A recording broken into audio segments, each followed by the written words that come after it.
पुंडलिकावर देवार विठ्ठल श्री ज्ञानदेव तुकाराम पंढरीनाथ भगवान की जय।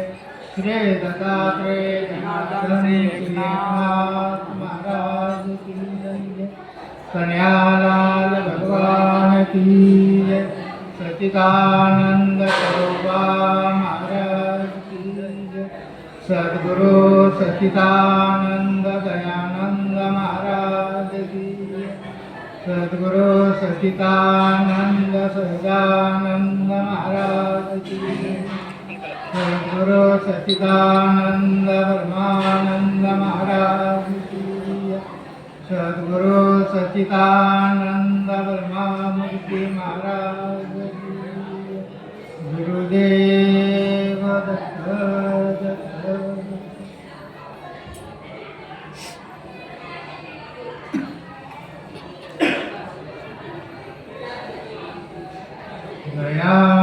दयानन्दनाथं गुरुराघवैरं मोक्षुनदाने सदक्षं सराडक्षत्रिनिवासिं तमनमामि वेदवेदावरिष्ठं तमनमामि वेदवेदावरिष्ठं जयाता जन्मादि नामात झाला जयाने सदा वासनामात केला जयाच्या मुक्ती सदा नाम कीर्ती नमस्कार त्या ब्रह्मा दयानंद मूर्ती नमस्कार त्या ब्रह्म दयानंद मूर्ती गुरुर्ब्रह्मा गुरुर्विष्णू गुरुर्देवो महेश्वरा गुरु साक्षात परब्रह्म तस्मै श्री गुरुवे नमः। ज्या ज्या ठिकाणी मन जाय माझे त्या त्या ठिकाणी निजरूप तुझे मी ठेवित मस्तक ज्या ठिकाणी तेथे तुमचे सद्गुरु दयानंद बाबा पाय हरिदेव हर विठ्ठल श्री ज्ञानदेव तुकार पंढरीनाथ भगवान की जय. सचिदानंद केरोबा महाराज की जय. सद्गुरु दयानंद महाराज की जय. म्हणून जानतेनो गुरु भजिजे हे कृत कार्य होईजे. जैसे मूळ सिंचने शाखा पलव संतोषती.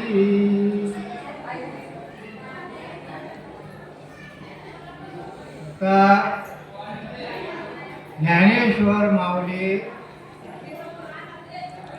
पहिल्या अध्यायात 25व्या ओळीमध्ये ह्या मनुष्य जन्मात आलेल्या प्राण्याला माणसाला एक सूचना देतात. काय सूचना देतात तर जाणतेन म्हणून जाणतेन गुरु भजिजे तेने विशेष कृत कार्य भुलीजे.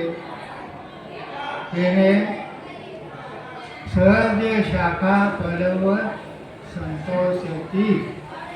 म्हणजे थोडक्यात सांगायचं झालं तर गुरुची सेवा केल्याने मनुष्य कृत होतो. म्हणजे जेव्हा गुरुची सेवा सतत गुरूंची सेवा केल्याने माणसाचा उद्धार होतो. माणसाला आत्मज्ञान प्राप्त होतं. जसं शेवटी काय उदाहरण देतात, झाडाच्या मुळाला जसं पाणी घातलं तर आपोआप त्याच्या फांद्या पानं फुलं सगळे काही टवटवीत होतात. वर झाडाला पाणी घालून चालेल का? नाही. तर ते मुळालाच पाणी घालावं लागेल.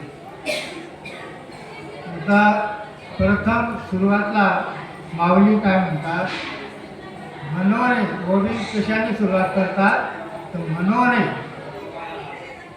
म्हणून याचा अर्थ काय होतो. म्हणून म्हणजे काहीतरी मागील विशेष असेल म्हणून. आता सहज विचारलं तुम्ही आपण इथं कशासाठी जमलो, का जमलो तर कार्तिकी वारी जशी आषाढी वारी तशी ही कार्तिकी वारी. आणि ह्या कार्तिकी वारी निमित्त हा अखंड हरिनाम सप्ताह हा सुख सोहळा चालू आहे. आणि त्याच्यातही माझ्यासारख्या पामराला ही प्रवचनाची सेवा करण्याची संधी मिळालेली आहे. आणि हे प्रवचनासाठी तुम्ही आपण जमलेलो आहोत. का जमलो आहोत म्हणून याच्या पाठीमागं काहीतरी विशेष घेऊन येतं. म्हणजे आपण ह्या प्रवचनासाठी इथं जमलो आहोत. आता थोडक्यात आपण एकादशीबद्दल पाहू. तर जितकं महत्त्व आषाढी एकादशीला तितकंच महत्त्व या कार्तिकी एकादशी म्हणजे प्रबोधिनी एकादशी, देवशयनी एकादशी. ती एकादशी आता ही देव उठणी एकादशी. तर देव आषाढी एकादशीला जेव्हा आषाढी एकादशी का तर शंकासूर नावाचा बल्लाढ्य राक्षस होता. तो त्याचं आणि आपल्या देवांचं मोठं महाघनभर युद्ध चालू होतं. तो हारता हारेना शेवटी कसं तरी भगवंताने त्याला ठार केलं आणि तो युद्ध करता करता भगवंत थकले विजय मिळाला, पण भगवान थकले. मग ती विश्रांती घेण्यासाठी ते आषाढीला विश्रांती घेतली आणि आता 4 महिन्याने हे कार्तिकीला उरतात, म्हणजे जागे होतात. किती बी का जागे झाले तर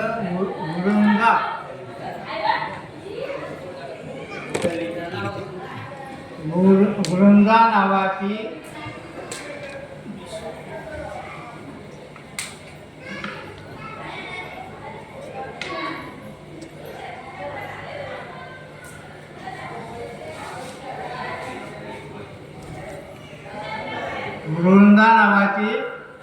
एक राक्षस कन्या होती. पण ती राक्षस कन्या होती, पण ती भगवंताची एकनिष्ठ भक्त होती. जसं भक्त प्रल्हाद हे राक्षस पुत्र होता, पण तो भगवंताचा भक्त होता. तसंच ही वृंदा नावाची राक्षस कन्या, ते ही राक्षस कन्या देवाची इतकी महान भक्त होती.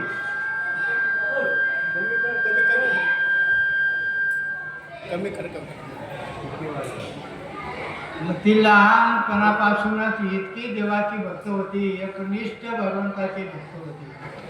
मग विष्णू भगवंताने काय केलं तर ही माझी आवडती भक्त आहे. मग असं करता करता तर ते लहानची मोठी झाली, उपवर झाली.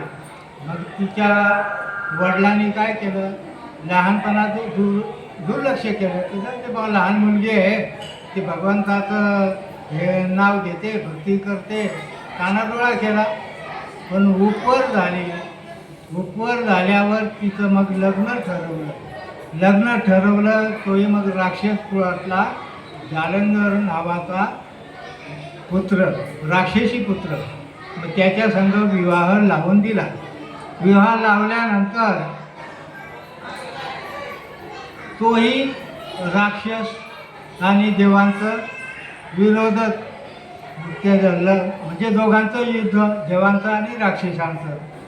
पण ही जी वृंदा होती त्याची पत्नी, ती भगवंताची, विष्णू भगवंताची कट्टर भक्त होती. मग तो निघाला युद्धाला निघाला.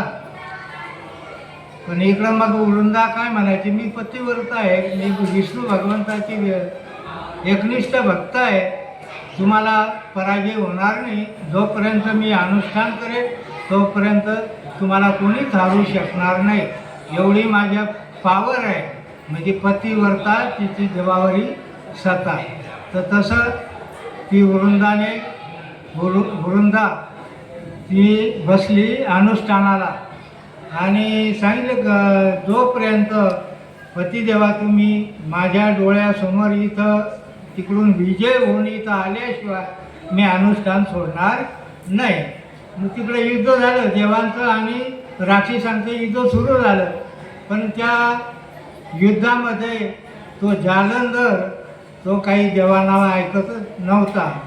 सगळे देव विचार करायला लागले की अजूनही एवढा आपण सगळे बलाढ्य, सगळे आपण देव, पण हा राक्षस आपल्याला ऐकत नाही. मग सगळ्यांनी चिंतन सुरू केलं, विचार केला, तर याची शक्ती नाही वा, ह्या जालंधर राक्षसाची याची शक्ती नाही. ही शक्ती सगळी कोणाची आहे, ते त्याच्या पत्नीची, वृंदाची. ती पतिव्रता आहे आणि तिच्यामुळे तो हा सतत विजय त्याचाच होतो. मग आता काय करायला पाहिजे, तर मग आता भगवान विष्णूलाच भेटलं पाहिजे. मग सगळे देव मिळून विष्णूकडे गेले, भगवंताकडे गेले. तर देवा, आपलं काही खरं नाही, तो राक्षस काय आपल्याला ऐकत नाही, आपला देवांचा पराजय होईल, आपलं काहीच राहणार नाही, औषधाला एकही देव सापडणार नाही. मग करायचं काय, तर तुम्ही जागे व्हा आणि त्या राक्षसाला आवरा. मग त्याला आवरण्यासाठी काय करा, ही तर माझी भक्त आहे, कोण वृंदा. ही वृंदा तर माझी भक्त आहे. मग हिला मी माझ्या साह्याने तर ती सगळं हे करते. मग आता करायचं काय. मग तिने तर असं नेम ठेवलाय की पती जेव्हा आल्याशिवाय तिच्या डोळ्याला दिसल्याशिवाय ती अनुष्ठान सोडणार नाही. मग तिने भगवंताने काय केलं, शेवटी नाविलाजाने त्या जालंधर राक्षसाचा रूप घेतलं. ते जालंधर राक्षसाचं रूप घेतलं आणि वृंदा त्या महालात तिथं गेले भगवंत. आणि भगवंत आवाज द्यायला लागले वृंदाला. वृंदाने आवाज ऐकला, आता माझ्या पतीचा आवाज आहे. लगेच तिने डोळे उघडले, अनुष्ठान सोडलं. समोर पाहते तो जालंधर राक्षस. मग आता अनुष्ठान सोडायला काय हरकत नाही. लगेच उठले आणि त्या जालंधरा राक्षस आपला म्हणजे रूप होतं भगवंताचं, जालंधर राक्षस म्हणून अवतार घेतलेला. त्यांना जाऊन दर्शन घेतलं, पाया पडले. पण इकडं तिचं अनुष्ठान सुटलं. इकडं अनुष्ठान सुटलं, तिकडं जालंधरचा राजे झाला. त्याचं मुंडकं देवाने उडवलं.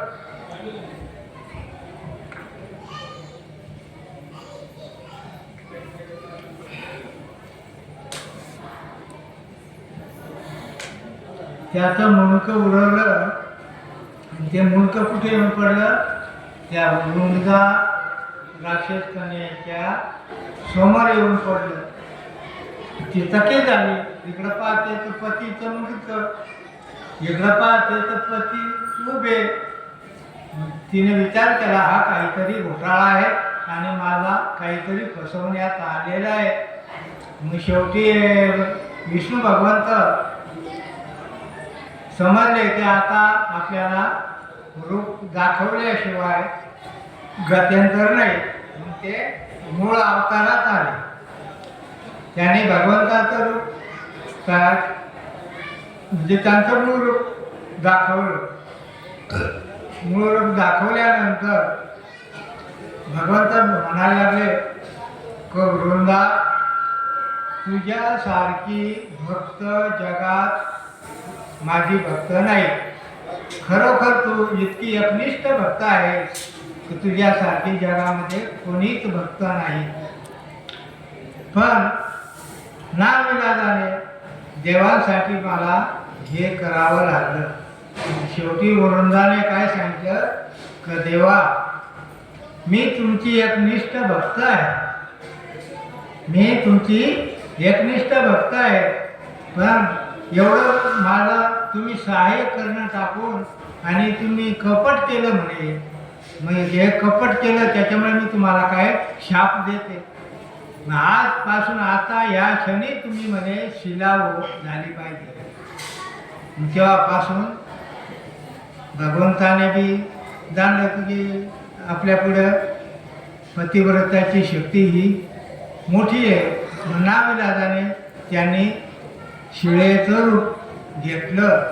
तेव्हापासून शालिग्राम पुजतात. आणि मग भगवंताने शालिग्राम रूप अवतार घेण्याच्या आधी तिला सांगितलं, ठीक आहे, 4 महिने सगळे मंगल कार्य बंद होते, पण आता तुझा विवाह त्या शालिग्राम बरोबर लागल्याशिवाय पुढचे मंगल कार्य कोणी करणार नाही, होणार नाही. असं मग तेव्हापासून मग सगळे मंगल कार्य सुरू झाले. मग ती ही आषाढी आपली प्रबोधिनी देवशेनी एकादशी, देवउठणी एकादशी. आता आपण ओवीकडे बोलू. मानवने जान तेनो गुरु भजीजे तेने तेने कृत कार्य होईजे, जैसे सहज शाखा पल्लव संतोषती. आता ज्ञानेश्वर माऊली ह्या देहाला, ह्या मनुष्य देहाला म्हणजे ह्या नर देहाला मानतात. त्यांना की येते की 184 योनी फेरा फिरून एक एक योनी कोटी कोटी वेळा मग लागे बारा मानवाचा. 83,999 इतक्या अनेक योनी आहेत की त्यामध्ये मनुष्य जन्म येणे फार दुर्लभ आहे, फार अवघड आहे, खूप कठीण आहे. कारण किडी मुंगी असे कितीक जीव आहेत आणि त्यांना का सांगत नाही माऊली, तर त्यांच्याजवळ ती बुद्धी नाही आहे. ती बुद्धी आपल्या माणसाजवळ आहे. ती बी कोणत्या माणसाजवळ आहे, तर जाणत्या माणसाजवळ आहे. जाणत्या म्हणजे शहाण्या माणसाजवळ आहे. मग शहाण्याने काय करायला पाहिजे, तर गुरुची सेवा केली पाहिजे. शहाण्या माणसाने काय केलं पाहिजे, गुरुची सेवा केली पाहिजे. ते म्हणतात ना, मनुष्य जन्म कसा मिळाला आपल्याला, ते काकटाळी देह काळ नाही.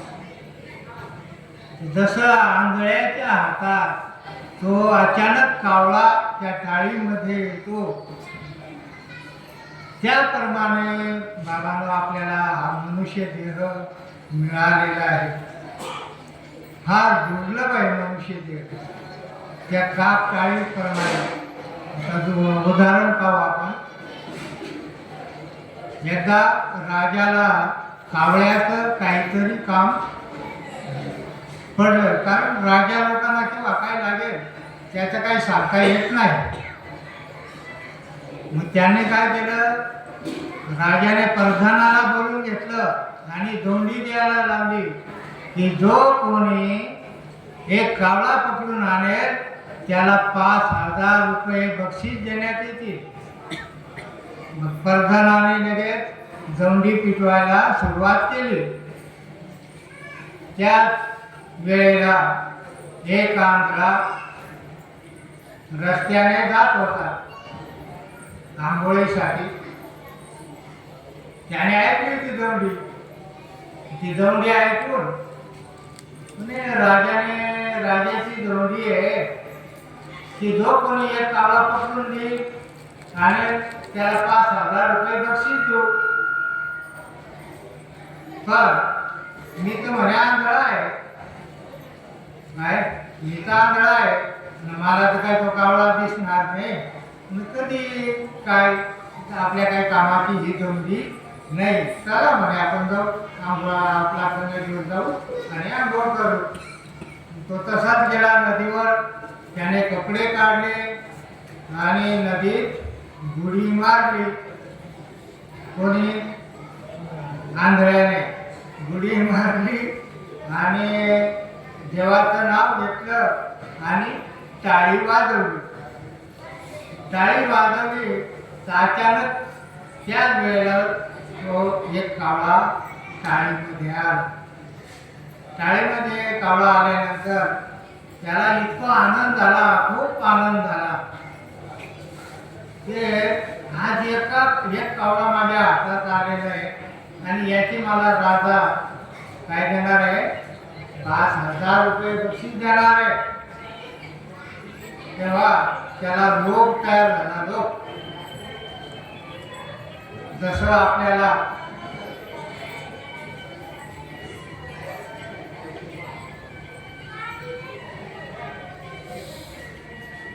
एक बंगला बांधला खाली, अजून एक बंगला बांधू, एक गाडी घेतली त्याने अजून दुसरी गाडी घेऊ, अजून तिसरी गाडी घेऊ. तर तसा त्याला लोभ झाला आणि काय म्हणे, कावळा या कावळ्याची राजा 5,000 देणार आहे. अजून जर मी 5-10 कावळे पकडले तर भरपूर पैसे मला देतील, राजा देईल. मग काय काळा पकडणं सोपं आहे. नदीत जायचं, कपडे काढायचे, उडी मारायची, देवाचं नाव घ्यायचं आणि टाळी वाजवायची. कावळेच कावळे हातात येतील. चला म्हणे जाऊ. गेला नदीवर परत. त्याने तो कावळा होता तो भरलेत घातला आणि बुडी मारली आणि देवाचं नाव घेऊन टाळी वाजवायला गेली. कावळा राहील काही तर राहील निघून गेला. असे दिवसभर त्याने जर उड्या मारल्या तरी कावळा येईल का? नाही येणार. त्याचप्रमाणे आपला हा नरदेह मनुष्य जन्म हा जो आलेला आहे, मिळालेला आहे, याचा सदुपयोग केला पाहिजे. आणि ते सदुपयोग करण्यासाठी आपण काय करावं पाहिजे तर सद्गुरूची सेवा केली पाहिजे. सद्गुरूची सेवा केली तर आपल्याला आत्मज्ञान होईल. आत्मज्ञान झालं म्हणजे बाकीचं काही करायचं मिळत नाही. आता गुरु म्हणजे कोणता गुरु, कसा गुरु? गुरुची सेवा तर केली पाहिजे. तर गुरुचं सुद्धा खूप महत्व आहे. म्हटलं एकदा एक जोडपं होतं, एकदम सत्वशील जोडपं होतं. त्यांना काहीच कमी नव्हतं. घरादारात सगळं व्यवस्थित होतं, पण संतती नव्हती, पोटी पुत्र नव्हतं, संतती नव्हती, म्हणून ते दुःखी होते. तर शेजारी एक महादेवाचं मंदिर होतं. रोज सकाळ संध्याकाळ रोज तो माणूस जायचा, दोघं जायचं, त्या महादेवाची पूजा अर्चा करायचे, विनंती करायचे. असे बरेच दिवस गेले, बरेच वर्षे गेले. शेवटी भगवंत भोळादेव शंकर महादेव प्रसन्न झाले आणि सांगायला लागले, मी प्रसन्न झालो, कधी सेवा पाहून, आता काय पाहिजे तू माग तू. तेव्हा त्यांनी सांगितलं तर तेव्हा आम्हाला काही नको, पण पोटी पुत्र नाही, ते एखादा पुत्र द्या. तेव्हा भगवंत काय सांगायला लागले, तुम्हाला पुत्र देतो मी. एक अल्पायुषी पाहिजे तर दीर्घायुषी पाहिजे. भगवंताने काय सांगितलं त्यांना, तुम्हाला पुत्र पाहिजे, पण अल्पायुषी पाहिजे तर दीर्घायुषी पाहिजे. तर म्हणे अल्पायुषी जर पाहिजे असेल तर फक्त 5 वर्ष, 5 वर्षे झाले, पण त्याची कीर्ती तो तुमच्या कुलाचा उद्धार करेल आणि आयुष्यभर जन्मभर तुमची कीर्ती गाजवेल. तो 5 वर्षाचा आयुष्याचा बरं का, तो तुमची कीर्ती आयुष्यभर गाजवेल. आणि जो 100 वर्षाचा आहे एक म्हणे तो देतो, पण तुमच्या कुळाचा अख्खा बट्ट्याभर करेल, सगळा नाश करेल म्हणे, काळिंबा लागेल म्हणे. हा सांगा मग कोणता देऊ म्हणे. मग त्यांनी सांगितलं का देवा, तो 100 वर्षे आयुष्य असणारा मुलगा, तो गण त्याचं आयुष्य आहे, पण आमच्या कुळाला बटा लागेल, तो नका देऊ म्हणे.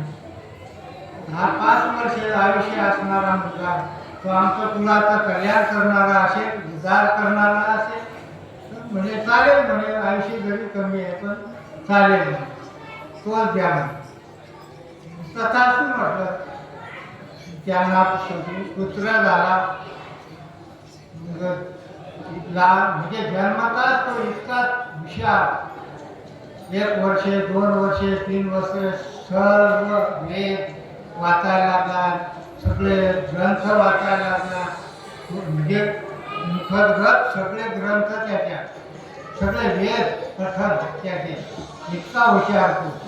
पण आईबाप आता 5वं वर्ष जवळ आलं, 1-2 महिने कमी पडले, आता करायचं काय? नेमकं त्याच पिरियडमध्ये एक गुरु महाराज त्यांच्या घरी आले.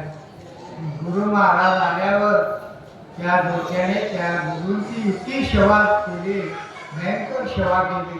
त्यांना भोजन पाती पकवानाचं अन्न दिलं, त्यांची आंघोळ पांघोळ सगळी सेवा केली त्यांनी. ते प्रसन्न झाले. नंतर मग विचारायला लागले, तर बाळानं तुम्ही खूप माझी सेवा केली, तुम्हाला काय पाहिजे मागा म्हणे.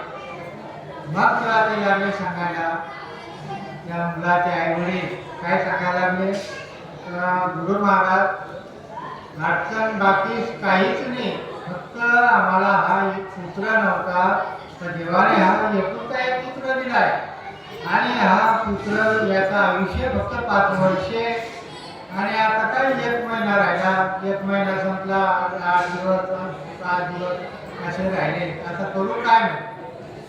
मग त्यांनी काय सांगितलं, त्या गुरु महाराजांनी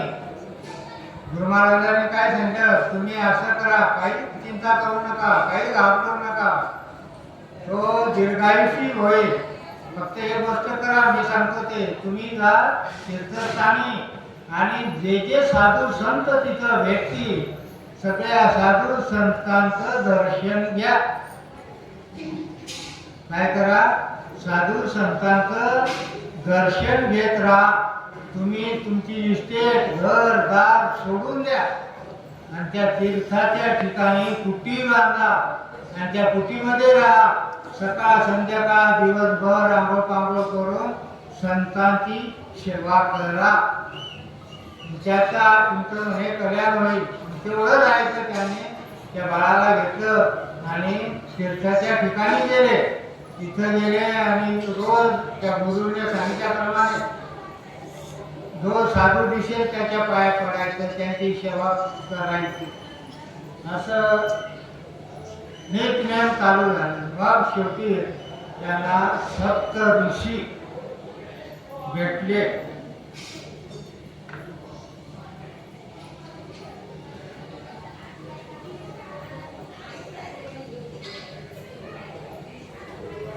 सप्त ऋषी भेटले, त्यांचं दर्शन घेतलं. मग ह्या म्हणे लहान बाळ आहे असं तसं. मग त्यांनी शंका विचारली, काय करतो असं. मग आता करायचं काय, भगवंताने पुत्र दिला, पण तो असा आहे नाही. मग चला म्हणे, तुम्ही चिंता करू नका. ते शेवटी भगवंताजवळच गेले. सप्त ऋषी तिथं घेऊन गेले शंकराकडे. शंकरीचं मंदिर होतं तिथं. त्या बाळाला सांगितलं, जा तू दर्शन घे. बाकीचे सगळे आम्ही मागं थांबतो, पण तू पहिलं दर्शन घे. ते बाळ गेलं आणि त्या भगवंताचे पाया पडलं, दर्शन घेतलं. भगवंताने वर दिला, आशीर्वाद दिला, तर दीर्घायुषी हो हो, दीर्घायुषी हो हो असा आशीर्वाद दिला त्या बाळाला. हे सगळे हसायला लागले सप्त ऋषी. तुम्हीच वर दिला होता 5 वर्षाचा. नाही म्हणे, असं शक्य नाही. भगवंत तुम्ही चिंतन करा म्हणे. अबा तुम्ही 5 वर्षाचे ह्याच बाळाला म्हणे हे दिलेलं होतं, आता दीर्घायुषी. तुम्हाला नेमकं काय समजायचं आम्ही. नाही, माझा आशीर्वाद आहे म्हणे, हा दीर्घायुषीच होईल. मग आता करायचं काय. मग शेवटी ते पुढे जातात यमाकडे. यम येतात, त्याचे 5 वर्ष पूर्ण होतात. मग यमदूत आणि यांची भानगड होते. मग धर्मराजाकडे जातात, तिथूनही भानगड होते. तिथूनही मग ते शंकराकडे जातात. मग शंकराने अक्कल लढवली. भगवंताने तुम्ही हे धर्मराज सांगायचे, तर तुम्हीच म्हणे 5 वर्षाचं आयुष्य दिलं होतं. मग हे लागले सांगायला, भगवंत 5 वर्ष म्हणजे तुम्ही काय समजला म्हणे. 5 वर्ष म्हणजे 1 वर्ष, 1 दिवस माझा ना, 1 दिवस म्हणजे ह्या ब्रह्माचा कितीतरी कोटी दिवस, तेव्हा माझा एक दिवस. इंद्राचे किती किती कोटी वर्ष, तेव्हा माझा एक दिवस. तेव्हा मग 5 वर्षाचा हिशोब करा ना. तो दीर्घायुषी जाईल. शेवटी यमाला हार खाली लागले आणि तो 5 वर्षाचा होता ना, त्याला दीर्घायुषी केलं. तो दीर्घायुषी बाळ कोण आहे का माहित कोणा? मार्कंड ऋषी. आधी हयात आहे ते मार्कंड ऋषी.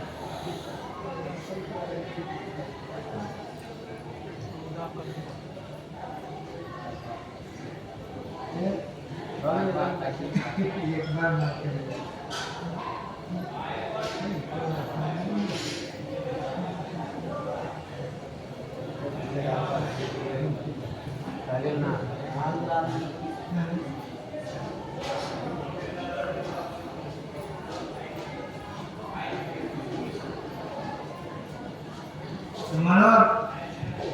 मनोभावे गुरुची सेवा करावी. गुरु जे जे सांगतील त्याच्यावर, त्या गुरुच्या शब्दावर विश्वास ठेवावा.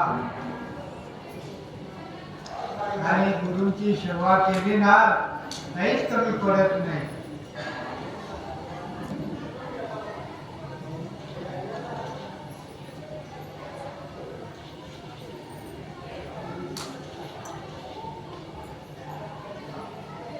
आपल्या सद्गुरू माऊलींचे भयंकर अनुभव आहेत. ते बोलायला गेलो ना, एक दिवस आणि एक रात्र बी लागणार नाही. इतके रोखले अनुभव आहेत. इथं आपण काय चर्चा करतो, 4-5 दिवसांनी गेलो तर ते बाबा मला सांगू दाखवायचे. असे किती किती अनुभव आहेत.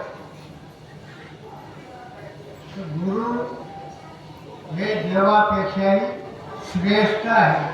म्हणून ज्ञानेश्वर माऊली काय म्हणतात, मी जसा निवृत्ती, माझे गुरु निवृत्ती झाला, त्यांची सेवा करून मी कृत्य झालो. मला आता बाकीचं काहीच करायचं राहिलं नाही. ते झाले, तुकाराम महाराज झाले. गुरुच्या कृपेने ते त्यांचा उद्धार झाला. ज्ञानदेव मुक्ताई, त्यांना काहीच करायचं बाकी राहिलेलं नव्हतं. बाबांना सुद्धा काही गरज होती का? काहीच नाही. तर ते शेवटी आपल्या जीवासाठी एवढा अट्टहास केला बाबांनी सुद्धा. जसं मूळ तत्व, अनादी काळाचं मूळ तत्व हंसाने जसं तसं ब्रह्मदेवाला सांगितलं. ब्रह्माने आत्रीने दत्ताला, दत्ताने नारायण लक्ष्मण बलभीम सगळ्यांना शांतामाई बंडोबा केरोबा. तसंच केरोबाबाने जसं ब्रह्मदेवाला सांगितलं होतं हंसाने, तेच कुठेही कमी किंवा जास्त न करता, तेव्हा त्याच्यात काही कुठलाही बदल न करता जसाचा तसा जो मूळ तत्व आहे तो तत्व दयानंद बाबांना केरोबाबांनी दिला. आणि तोच तत्व केरोबाबांनी आम्हाला सगळ्यांना दिलं. काही कोणाला कमी केलं नाही. सगळ्यांना सारखं दिलं, तेच दिलं, कुठेच बदल केलेला नाही.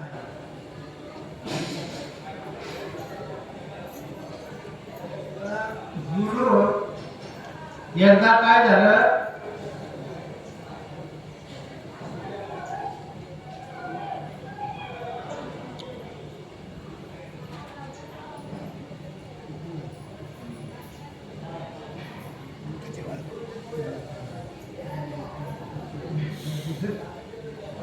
म्हणून गुरुची सेवा करा.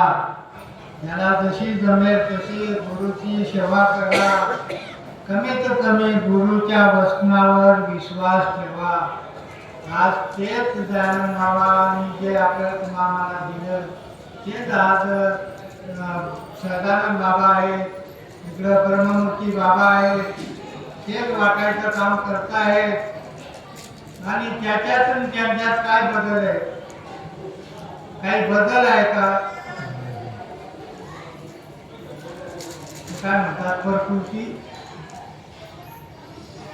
तसं त्याच्यामध्ये काही दयानंद बाबाच आहे, दयानंद बाबाच आहे. फक्त मूर्त्या वेगळ्या वाटतात, पण आज जे तत्व आहे ते एकच आहे ना. तो बदल आहे? अजिबात बदल नाही, ते एकच तत्व आहे. म्हणून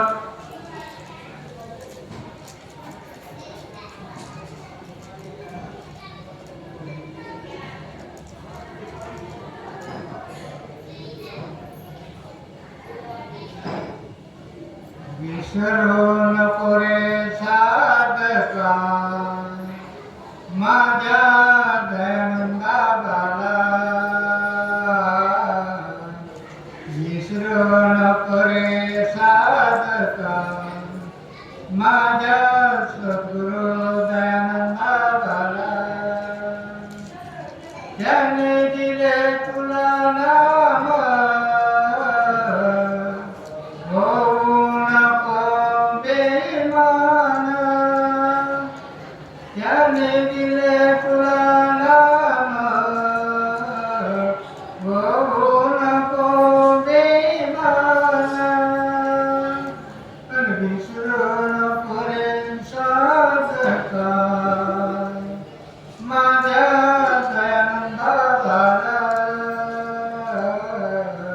विसरू नको रे साधका माझ्या दयानंदा बाला. पुंडलिकावर देवा श्री ज्ञानदेव तुकाराम सच्चिदानंद कृपा महाराज की जय. सद्गुरु दयानंद महाराज की जय. सद्गुरु सदानंद महाराज की जय. सद्गुरु ब्रह्मानंद महाराज की जय. सद्गुरु ब्रह्मामूर्ती महाराज की जय. खूप बोलावंसं वाटतं बाबांबद्दल. माझी ती तब्येत बरी नाही, त्या 7-8 दिवस करवला आम्ही. माझ्याकडनं काही चुकलं असेल, समोर बसलेले माझे बंधू माता भगिनी काही चुकलं असेल, तुमचं मृत्यू आहे असं समजून माफ करा.